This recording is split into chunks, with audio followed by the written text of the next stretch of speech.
প্রকার দাপট দেখাচ্ছেন।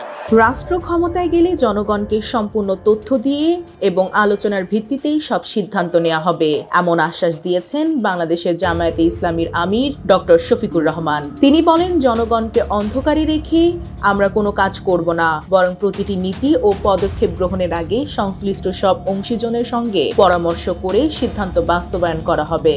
ষড়যন্ত্রের জাল বুনছেন, জনগণ ভোট দেওক না দেওক ক্ষমতায় আমাদেরকে যেতে হবে।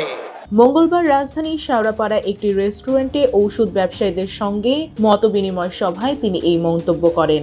জামায়াত ইনসাফের ভিত্তিতে আগামী বাংলাদেশ গড়তে চায় উল্লেখ করে ডক্টর শফিকুর রহমান বলেন, দুর্নীতিমুক্ত সমাজ প্রতিষ্ঠা করতে পারলেই দেশের সব শ্রেণীর মানুষই উপকৃত হবে। দৃঢ় বন্ধনের আস্থায় শক্তিশালী স্টিলের আরেকটি নাম জেডএসআরএম। অব্যবস্থাপনা ও অনিয়মের বিরুদ্ধে দলটির কঠোর অবস্থান ভবিষ্যতেও বজায় থাকবে বলেও তিনি জানান। ঔষধ খাতের অনিয়ম তুলে ধরে তিনি অভিযোগ করেন, কিছু চিকিৎসক ঔষধ ব্যবসায়ীদের কাছ থেকে অবৈধ সুবিধা নিয়ে রোগীদের সঙ্গে প্রতারণা করছেন, যা বন্ধ করতে হবে। বাংলাদেশের চিকিৎসকদের হালাল উপায়ে জীবিকা নির্বাহের পর্যাপ্ত সুযোগ আছে উল্লেখ করে তিনি বলেন, দেশ একসময় বিদেশি ঔষধের উপর নির্ভরশীল থাকলেও বর্তমানে বহু দেশে বাংলাদেশের ঔষধ রপ্তানি হচ্ছে, যা শিল্প খাতের সক্ষমতা ও সুনামের প্রতিফলন। ডেস্ক রিপোর্ট, জয় দিন।